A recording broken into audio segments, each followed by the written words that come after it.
कृष्णाय वासुदेवाय हरे परमात्मने प्रणतः क्लेशनाशाय गोविंदाय नमो नमः। हरे कृष्णा। आप सभी भक्तों का संगीता धर्म सागर चैनल परिवार में दिल से स्वागत है।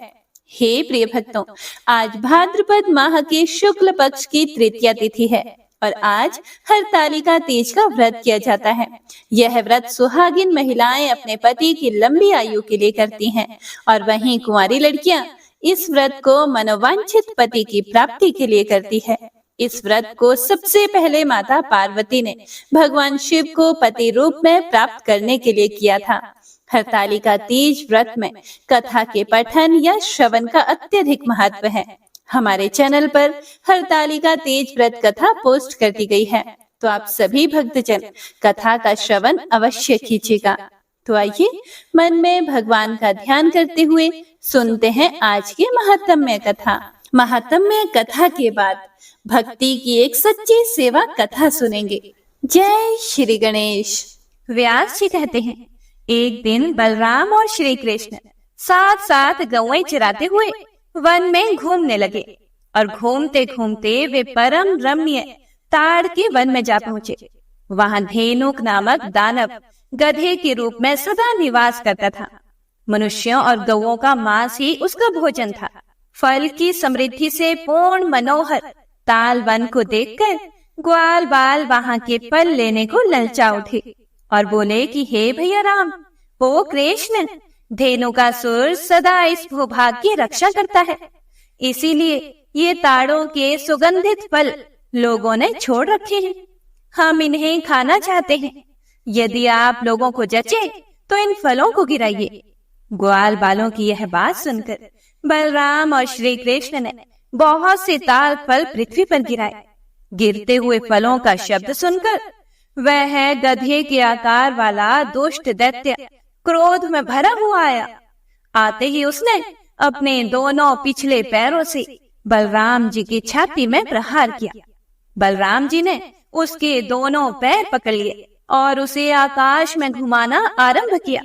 घुमाने से आकाश में ही उसके प्राण पखेर उड़ गए। फिर वेग से बलराम जी ने उसे एक महान ताल वृक्ष पर दे मारा।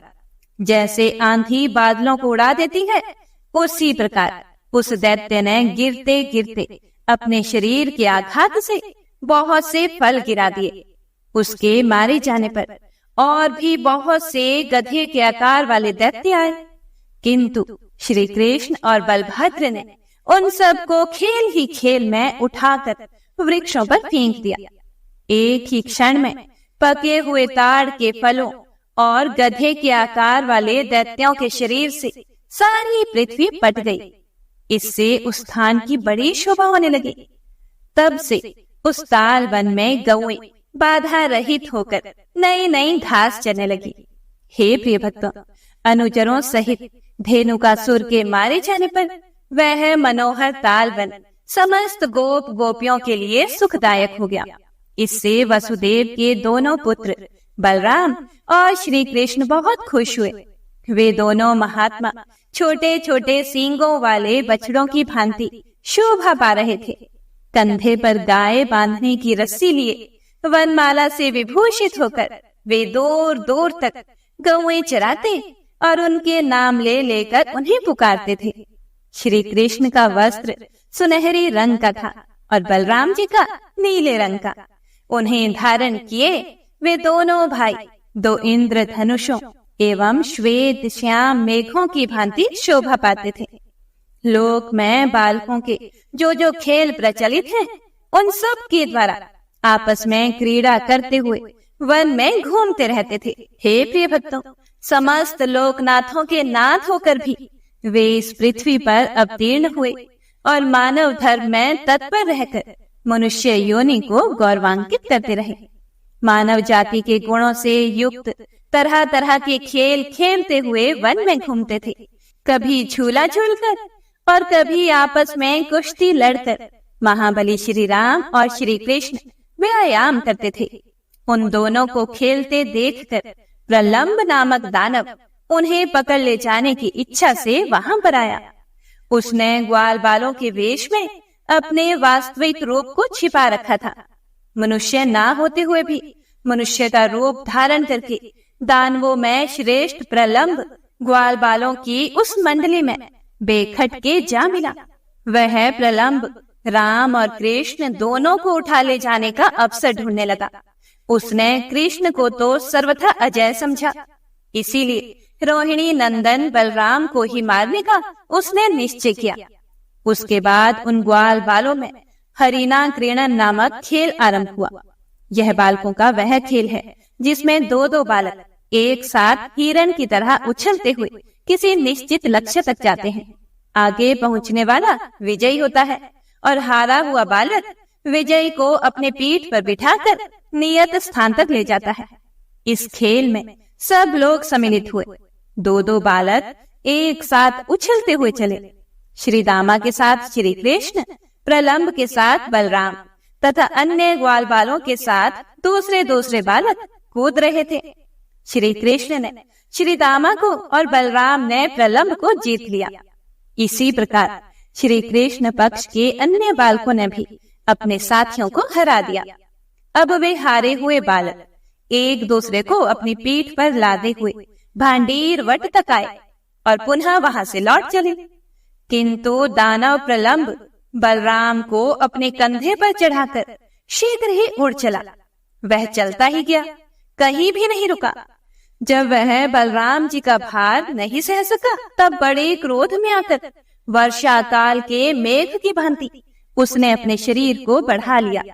बलराम जी ने देखा कि उस दैत्य का रंग जले हुए पर्वत के समान है और उसके गले में बहुत बड़ा हार लटक रहा था। मस्तक पर बहुत बड़ा मुकुट था। आंखें गाड़ी के पहिए जैसी घूम रही थी। उसके पैर रखने से धरती डगमगाने लगी थी। उसका रूप बड़ा ही भयंकर था। ऐसे राक्षस के द्वारा अपने आप को हरे जाते देखकर बलराम ने श्री कृष्ण से कहा, कृष्ण कृष्ण, इधर तो देखो, ग्वाल बालों के वेश में छिपा हुआ कोई दैत्य मुझे हर कर लिए जाता है। इसकी विकराल मूर्ति पर्वत के समान दिखाई देती है। हे मधुसूदन, बताओ इस समय मुझे क्या करना चाहिए? यह दुरात्मा बड़ी उतावली के साथ भागा जा रहा है। यह सुनकर भगवान श्री कृष्ण के ओठ मंद मंद मुस्कान से खिल उठे। वे रोहिणी नंदन बलराम के बल और पराक्रम को जानते थे, इसीलिए उनसे बोले कि हे सर्वात्मन, यह क्या बात है? आप तो स्पष्ट रूप में मनुष्य की सी चेष्टा करने लगे। आप तो संपूर्ण गुह्य पदार्थों में गुह्य से भी गुह्य है। जरा अपने उस स्वरूप का तो स्मरण कीजिए, जो संपूर्ण जगत का कारण, कारणों का भी पूर्ववर्ती, अद्वितीय आत्मा और प्रलय काल में भी स्थित रहने वाला है। हे विश्वात्मन, आप और मैं दोनों ही इस संसार के एकमात्र कारण हैं और पृथ्वी का भार उतारने के लिए यहाँ दो रूपों में प्रकट हुए हैं। आप जरा अपने स्वरूप को स्मरण कीजिए और इस दानव को मार डालिए। उसके बाद मानुष भाव का आश्रय लेकर बंधुजनों का हित कीजिए। महात्मा श्री कृष्ण के द्वारा इस प्रकार अपने स्वरूप का स्मरण कराए जाने पर महाबली बलराम ने हंसकर प्रलंबासुर को दबा दिया और क्रोध से लाल आंखें करके उसके मस्तक पर एक मुक्का मारा। उनके इस प्रहार से प्रलंब के दोनों नेत्र बाहर निकल आए। मस्तिष्क फट गया और वह दैत्य मुंह से खून उगलता हुआ पृथ्वी पर गिरकर मर गया। अद्भुत कर्म करने वाले बलदेव जी के द्वारा प्रलंब को मारा गया देखकर ग्वाल बाल बहुत अच्छा हुआ, बहुत अच्छा हुआ कहते हुए उनकी प्रशंसा करने लगे। इस प्रकार प्रलंबासुर के मारे जाने पर ग्वाल बालों के मुख से अपनी प्रशंसा सुनते हुए बलराम जी श्री कृष्ण के साथ फिर से गौओं के समूह में आए। इस तरह अनेक प्रकार की लीलाएं करते हुए बलराम जी और श्री कृष्ण जी वन में घूमते रहे। इतने में ही वर्षा काल बीत गई और शरद ऋतु का आगमन हुआ। जलाशयों में कमल खिलने लगे, आकाश और नक्षत्र निर्मल हो गए। ऐसे समय में समस्त व्रजवासी इंद्रोत्सव का आयोजन करने लगे। उन्हें उत्सव के लिए अत्यंत उत्सुक देखकर परम बुद्धिमान श्री कृष्ण ने बड़े बूढ़े गोपों से कौतूहलवश पूछा, यह इंद्रोत्सव क्या वस्तु है जिससे आप लोगों को इतनी खुशी होती है? श्री कृष्ण को अत्यंत आदर पूर्वक प्रश्न करते हुए देखकर नंद गोप ने कहा कि हे पुत्र, देवराज इंद्र मेघ और जल के स्वामी हैं। उन्हीं से प्रेरित होकर मेघ जलमय रस की वर्षा करते हैं। उस वर्षा से ही अन्न पैदा होता है, जिसे हम तथा अन्य देहधारी खाकर जीवन निर्वाह करते हैं और देवता आदि को भी तृप्त करते हैं। ये दूध और बछड़ों वाली गौएं इंद्र के बढ़ाए हुए अन्न से ही संतुष्ट होकर हृष्ट पुष्ट रहती हैं। जहाँ वर्षा करने वाले मेघ होते हैं, वहाँ बिना खेती की भूमि नहीं दिखाई देती, कोई ऋण ग्रस्त नहीं रहता और वहाँ एक भी भूख से पीड़ित मनुष्य नहीं दिखता। मेघ सूर्य की किरणों द्वारा इस पृथ्वी का जल ग्रहण करते हैं और फिर संपूर्ण लोगों की भलाई के लिए उसे बरसा देते हैं। इसीलिए वर्षा काल में सब राजा लोग, हम तथा अन्य देहधारी भी बड़ी प्रसन्नता के साथ उत्सव मनाते हैं और देवराज इंद्र की पूजा करते हैं। इंद्र पूजा के विषय में नंद गोप का ऐसा कथन सुनकर भगवान दामोदर ने इंद्र को कोपित करने के उद्देश्य से कहा, हे पिताजी, हम लोग ना तो खेती करते हैं और ना व्यापार से ही जीविका चलाते हैं। हमारे देवता तो ये गौएं ही है, क्योंकि हम सब लोग वनवासी हैं। अन्वीक्षिकी, त्रेयी, वार्ता और दंड नीति, ये 4 प्रकार की विद्याएं हैं। इनमें से वार्ता का संबंध हम लोगों से है, इसीलिए उसका वर्णन सुनिए।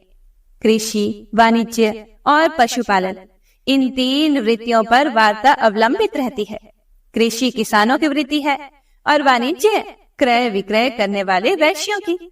हम लोगों की सबसे प्रधान वृत्ति है गोपालन। इस प्रकार ये वार्ता के 3 भेद हैं। ऊपर कही गई 4 विद्याओं में से जो जिस विद्या से निर्वाह करता है, वही उसके लिए महान देवता है। उसे उसी की पूजा अर्चना करनी चाहिए, वही उसके लिए उपकारक है। जो मनुष्य एक का दिया हुआ फल भोगता है और किसी दूसरे की पूजा करता है, वह इस लोक या परलोक में कहीं भी कल्याण का भागी नहीं होता।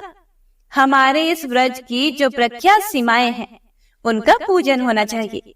सीमा के भीतर वन है और वन के भीतर संपूर्ण पर्वत हैं, जो हमारे लिए परम आश्रय हैं। इसीलिए हमें गिरि यज्ञ और गौ यज्ञ आरंभ करना चाहिए। इंद्र से हमारा क्या लाभ होता है? हमारे लिए तो गौएं और गिरिराज ही देवता हैं। ब्राह्मण मंत्र युक्त यज्ञ को प्रधानता देते हैं। किसानों के यहाँ सीर यज्ञ अर्थात हल पूजन होता है और हम जैसे वन एवं पर्वतों में रहने वाले लोग गिरि यज्ञ और गो यज्ञ का अनुष्ठान करें तो उत्तम होगा। इसीलिए मेरा तो यही विचार है कि आप लोग तरह तरह की पूजा सामग्रियों से गिरिराज गोवर्धन की पूजा करें। संपूर्ण व्रज का दूध इकट्ठा किया जाए और उससे ब्राह्मणों तथा अन्य याचकों को भोजन कराया जाए। इस प्रकार गोवर्धन का पूजन, होम और ब्राह्मण भोजन हो जाने पर गौओं का शरद ऋतु में प्राप्त होने वाले पुष्पों द्वारा श्रृंगार किया जाए और वे गिरिराज की परिक्रमा करें। हे गोपगण, यही मेरी सम्मति है।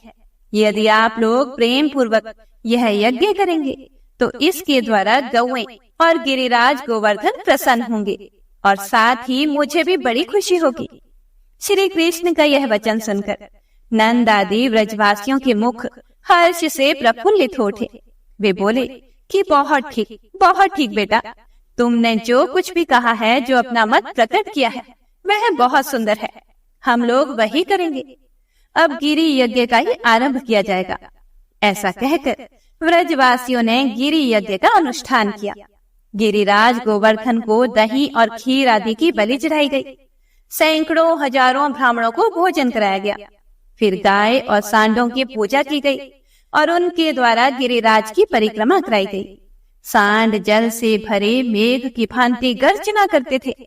भगवान श्री कृष्ण दूसरे रूप में पर्वत के शिखर पर जा बैठे और मैं ही मूर्तिमान गिरिराज हूँ, ऐसा कहकर गोपों द्वारा अर्पित किए हुए अनेक प्रकार के अन्नों का भोग लगाने लगे तथा अपने कृष्ण रूप से ही गोपों के साथ पर्वत शिखर पर चढ़कर उन्होंने अपने द्वितीय शरीर गिरिराज का पूजन भी किया।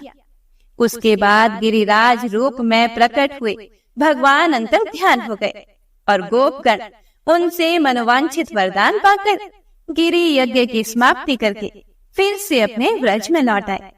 हे प्रिय भक्तों, व्यास जी कहते हैं कि इंद्र यज्ञ में बाधा पड़ने से देवराज इंद्र को बड़ा क्रोध हुआ। उन्होंने मेघों के संवर्तक नामक गण से कहा, हे बादलों, मेरी बात सुनो, मैं जो भी आज्ञा दूं उसे बिना विचारे शीघ्र पूरा करो। खोटी बुद्धि वाले नंद गोप ने अन्य ग्वालों के साथ श्री कृष्ण के बल पर उन्मत्त होकर मेरे यज्ञ को बंद कर दिया है। इसीलिए उनकी जो सबसे बड़ी आजीविका है और जिनका पालन करने के कारण वे गोप कहलाते हैं, उन गौओं को मूसलाधार वर्षा से पीड़ित करो। मैं भी पर्वत शिखर के समान ऊंचे ऐरावत पर सवार होकर वायु के संयोग से तुम लोगों की सहायता करूंगा। हे प्रिय भक्तों, देवराज की ऐसी आज्ञा पाकर मेघों ने गौओं का संहार करने के लिए बड़ी भयंकर आंधी और वर्षा शुरू कर दी और एक ही क्षण में पृथ्वी, दिशाएं और आकाश धारावाहिक वृष्टि के कारण एक हो गए। वर्षा के साथ ही वायु भी बड़े वेग से चल रही थी। इससे कांपती हुई गौएं प्राण त्यागने लगी। कुछ गौएं अपने अंक में बछड़ों को छिपाकर खड़ी रही। जल की तेज धारा बहने से कितनी ही गायों के बछड़े बह गए। बछड़ों का मुख अत्यंत दयनीय हो रहा था। वायु के वेग से उनकी गर्दन कांप रही थी, मानो वे आर्त होकर मंद स्वर में श्री कृष्ण से त्राही त्राही की पुकार कर रही थी। भगवान ने जब देखा कि गौओं, गोपियों और ग्वालों से भरा हुआ संपूर्ण व्रज अत्यंत पीड़ित हो रहा है, तब उन्होंने उनकी रक्षा के लिए इस प्रकार विचार किया कि जान पड़ता है यह सब देवराज इंद्र की करतूत है। अपना यज्ञ बंद होने से वे हम लोगों के विरोधी हो गए हैं। इस समय मुझे समस्त व्रज की रक्षा करनी चाहिए। यह गोवर्धन पर्वत बड़ी बड़ी शिलाओं से युक्त है। इसी को अपने बल से उखाड़कर मैं व्रज के ऊपर छत्र की भांति धारण करूंगा। ऐसा निश्चय करके भगवान श्री कृष्ण ने गोवर्धन पर्वत को उखाड़ लिया और उसे लीला पूर्वक एक ही हाथ से धारण किया। पर्वत उखाड़ने के बाद जगदीश्वर श्री कृष्ण ने गोपों से कहा, मैंने वर्षा से बचने का उपाय कर दिया है। आप सभी लोग इसके नीचे आ जाओ और जहाँ वायु का झोंका ना लगे ऐसे स्थानों में यथा योग्य बैठ जाओ। किसी प्रकार का भय मत करो। पर्वत के गिरने की आशंका बिल्कुल छोड़ दो। भगवान के ऐसा कहने पर समस्त गोप छकड़ों पर बर्तन भांडे लाद कर गौओं के साथ उसके नीचे आ गए। वर्षा की धारा से पीड़ित हुई गोपियां भी वहीं आ गई। श्री कृष्ण ने गोवर्धन पर्वत को स्थिरता पूर्वक धारण कर रखा था। वह तनिक भी हिलता डुलता नहीं था। व्रज में रहने वाले गोप गोपीजन हर्ष और विस्मय पूर्ण दृष्टि से उन्हें देखते रहे। वे प्रेम पूर्वक निर्निमेष नेत्रों से देखते हुए भगवान की स्तुति करते रहे। नंद के व्रज में मेघों ने लगातार 7 रातों तक वर्षा की। वे इंद्र की आज्ञा से गोपों का विनाश करने पर तुले हुए थे, परंतु श्री कृष्ण तब तक उस पर्वत को धारण किए खड़े ही रह गए। इससे गोकुल की पूर्ण रक्षा हुई और इंद्र की प्रतिज्ञा झूठी हो गई। तब उन्होंने बादलों को वर्षा करने से रोक दिया और बादल हट गए। आकाश स्वच्छ हो गया और इंद्र का षड्यंत्र सफल ना हो सका। तब समस्त व्रज के लोग प्रसन्नता पूर्वक वहां से निकलकर फिर से अपने अपने स्थान पर आ गए। फिर श्री कृष्ण ने भी महापर्वत गोवर्धन को यथास्थान रख दिया। व्रजवासी विस्मित होकर उनकी यह लीला देख रहे थे। हे प्रिय भक्तों, श्री कृष्ण ने गोवर्धन पर्वत धारण करके समूचे गोकुल को बचा लिया। यह जानकर इंद्र को उनके दर्शन की बड़ी इच्छा हुई। वे महागज ऐरावत पर आरूढ़ होकर व्रज में आए। ओम नमो नारायणाय। हे प्रिय भक्तों, इससे आगे का वृतांत आप अगले अध्याय में सुनेंगे। भगवान के एक परम भक्त थे जिनका नाम श्री केशवदास था। उनका चरित्र अत्यंत पावन और प्रेरणादायक था। एक बार वे एक कथा में बैठे हुए थे और कथा के वक्ता ने कहा कि जीवन की कमाई कहाँ लगाई जाए जो सात्विक मानी जाए। फिर प्रवक्ता ने आगे कहा कि जो कुछ कमाया है वह परिवार में लगाया, घर में लगाया, पर उसकी सार्थकता तब है जब वह ठाकुर जी की प्रसन्नता का कारण बने। उन्होंने आगे फिर से कहा कि यदि वह धन संतों की सेवा में लग जाए तो वही सात्विक और सार्थक है। श्री केशव दास जी ने जब यह बात सुनी और अपनी पत्नी से कहा कि हम जो भी कमाते हैं उसका थोड़ा थोड़ा भाग संतों की सेवा में लगाएंगे, क्या तुम सहमत हो? फिर पत्नी ने मुस्कुरा कर कहा कि मैं पूरी तरह से आपके साथ सहमत हूँ। हालांकि उनकी आर्थिक स्थिति बहुत अच्छी नहीं थी, पर विश्वास दृढ़ था। दोनों ने निश्चय किया कि कमाई का एक अंश संतों की सेवा में हम अवश्य लगाएंगे। और कहा जाता है कि जब आप दृढ़ निश्चय करते हैं तो भगवान स्वयं व्यवस्थाएं बना देते हैं। अब केशव जी नियमित रूप से संतों की सेवा करने लगे। भगवान की कृपा से उतना ही भोजन बनता जितना संतों के लिए पर्याप्त होता, परंतु उनके लिए भोजन नहीं बचता। दोनों पति पत्नी संतों की पत्तल में बचे प्रसाद को इकट्ठा करके ग्रहण कर लेते। कई बार वह भी नसीब नहीं होता, फिर भी वे बिना शिकायत के सो जाते। लेकिन हे प्रिय भक्तों, भगवान अपने भक्तों की कठिन परीक्षा लंबी नहीं चलने देते। धीरे धीरे केशव जी का सारा धन समाप्त हो गया। अब संत सेवा के लिए उनके पास कुछ भी नहीं रहा। फिर उन्होंने सोचा कि मैं कुछ कर्ज ले लेता हूँ, लेकिन संत सेवा नहीं छूटनी चाहिए। वे बाजार गए, पर किसी ने भी उनको उधार नहीं दिया और अंत में एक व्यापारी से मिले जो बड़ा ही चालाक, बड़ा ही चतुर था। व्यापारी ने कहा कि ब्याज नहीं चाहिए, बस एक सेवा कर दो मेरी। केशव जी अत्यंत प्रसन्न हुए कि बिना पूरी बात सुने कह दिया, जो सेवा कहोगे मैं करूंगा। व्यापारी ने धन दे दिया। केशव जी ने संत सेवा पूरी की और पत्नी से बोले कि अब चिंता मत करो, एक हफ्ते के लिए काफी धन है। पत्नी ने पूछा, कर्ज कैसे चुकाओगे? केशव जी बोले, सेवा से सब हो जाएगा। वे व्यापारी के पास सेवा के लिए पहुंचे। व्यापारी ने कहा, हमारी जमीन पर एक कुआं खोदना है। यह आसान काम नहीं था, फिर भी केशव जी ने खुशी खुशी हाँ कर दी। वे हर दिन खुदाई करते, फावड़ा चलाते, मिट्टी भरते और राम नाम जपते। उन्होंने नियम बनाया कि सिर्फ राम नाम जपेंगे, कोई सांसारिक बात नहीं। पत्नी को शक हुआ, वह भी एक दिन वहां पहुंच गई। पति के साथ मिट्टी फेंकने लगी। केशव जी बोले कि मैं भरता हूँ, तुम फेंको और राम नाम जपो। अब दोनों को आनंद आने लगा। सेवा भी हो रही थी और राम नाम का जप भी हो रहा था। व्यापारी भी खुश था।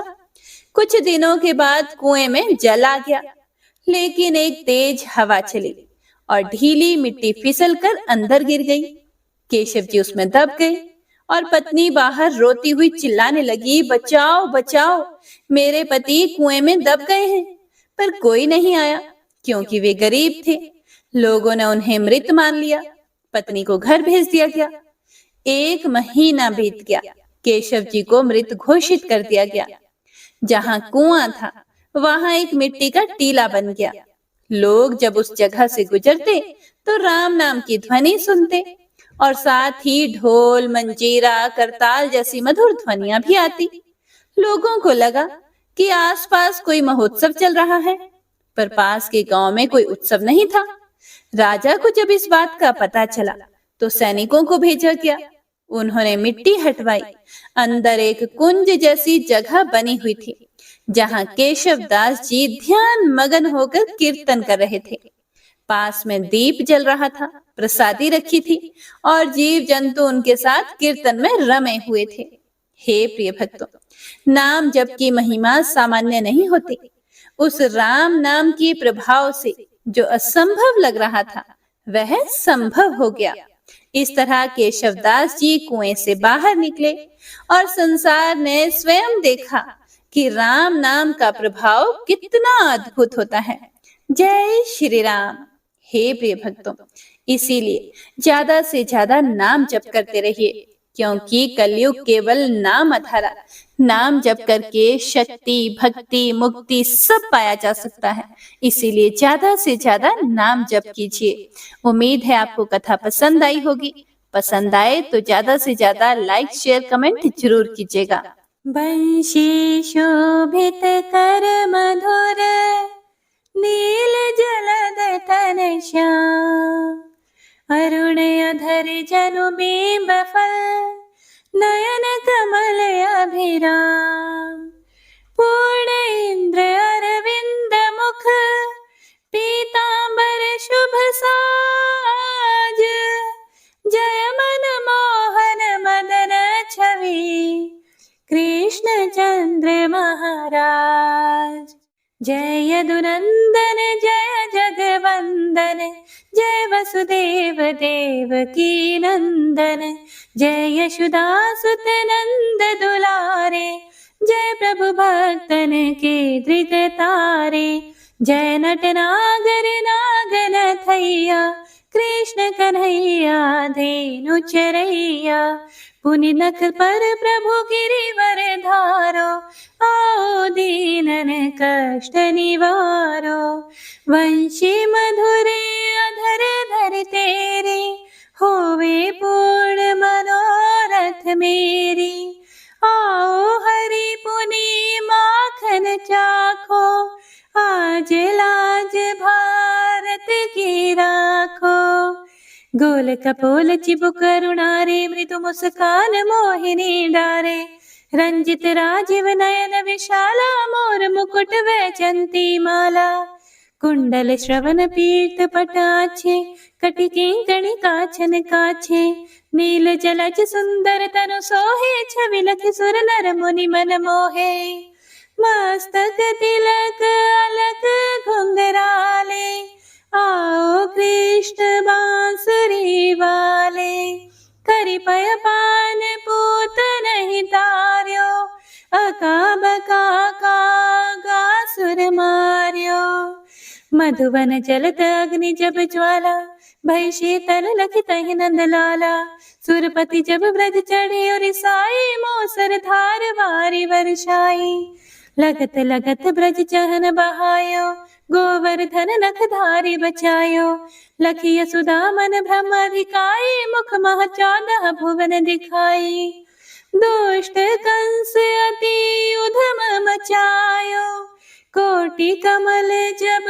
फूल मंगायो, नाथी काली यही तब तुम लीन है, चरण चिन्ह दई निर्भय कीन है, करि गोपिन संग रास विलासा, सबकी पूर्ण करी अभिलाषा, केतिक महासुर संहार्यो, कंस ही केस पकड़ी दई मार्यो, मात पिता की बंदी छुड़ाई, उग्रसेन कहा राज दिलाई, मही से मृतक छहो सुत लायो, मातु देव की शोक मिटायो, भौमासुर मुरे दैत्य सहारी, लाए शत दश सहस कुमारी, दई भी नहीं तृण चीर सहारा, जरा सिंधु राक्षस कह मारा, असुर बकासुर आदिक मार्यो, भक्तन के तब कष्ट निवार्यो, दीन सुदामा के दुख टार्यो, तंदुल 3 मूठ मुख डार्यो,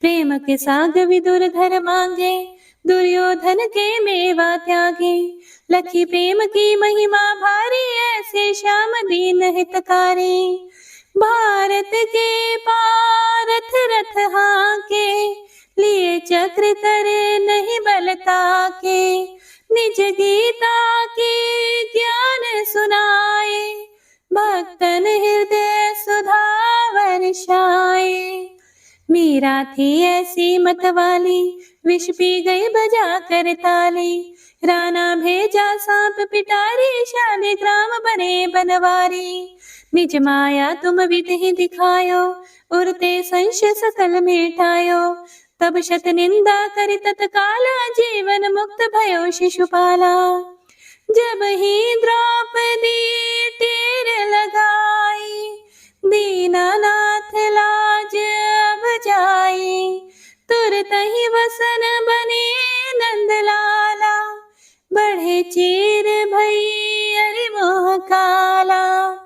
असनाथ के नाथ कन्हैया, डूबत भंवर बचावत नैया। सुंदर दास आसुर धारी, दया दृष्टि कीजिए बनवारी।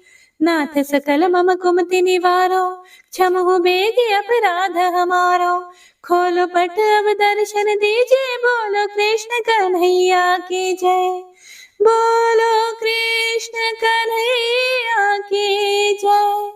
बोलो कृष्ण कन्हैया की जय। यह चालीसा कृष्ण का पाठ करे उरधारी, अष्ट सिद्धि नवनिधि फल लहे पदारथ चारी। जय श्री कृष्ण।